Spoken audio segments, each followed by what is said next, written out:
I researched history off random antique store matchbooks, and somehow this matchbook right here linked me back to the biggest band of all time, the fucking Beatles. If you love music history, stay tuned, this video's for you. Story starts in 1929 when this building was bought for $5.5 million. At the time, it was the second highest residential building in all of New York City. It's located right here at 502 Park Ave, right on the corner of East 59th Street. It was the perfect piece of property. It had been a few hotels before and had 524 rooms, already pre-built, as well as a lobby and a bunch of different shops inside. Something to caveat here, there is a Delmonico's restaurant that opened up in the 1800s, but this hotel and the matchbook that the restaurant and the hotel is from is actually not associated with the Delmonico's, which is such a famous institution in New York. And in fact, it caused a giant lawsuit back in the day. Lucky for the hotel though, in 1937, the lawsuit was dropped and they were able to keep their name. Now, through my research, I found a variety of articles from orchestral performances to deaths to prohibition raids to marriages to an iconic performance by the Velvet Underground and several appearances from Andy Warhol. But to me, the craziest part was how important this hotel was to the history of the Beatles and to music. This was Brian Epstein, and he was the Beatles manager. In 1963, the Beatles were virtually unknown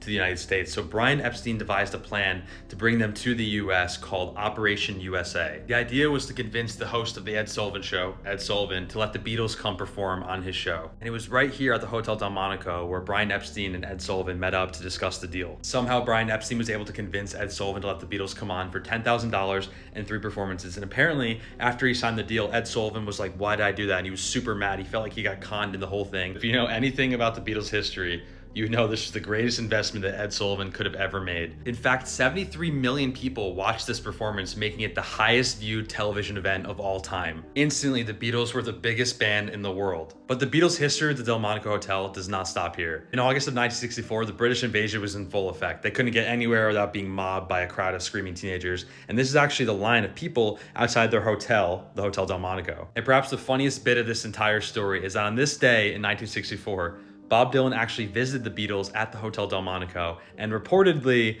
showed them grass for the very first time, which I like to believe affected the entire Beatles trajectory, because just a few years later, they were in their hippie era, making psychedelic music, visiting India, and toking a lot of that grass that Bob Dylan introduced to them. Fast forward to 2002, this now convicted felon bought the building for $115 million. And in 2006, the Jeffrey Epstein friend and associate opened up the building, naming it the Trump Park Avenue. The orange pervert gutted the inside, destroying all the history that came with it. But unfortunately, I have to give the impeached president some credit because the original facade was left after all those years and it actually looks great and is super well maintained. If you like this video, please drop a comment and follow for more of my History of Matchbook series.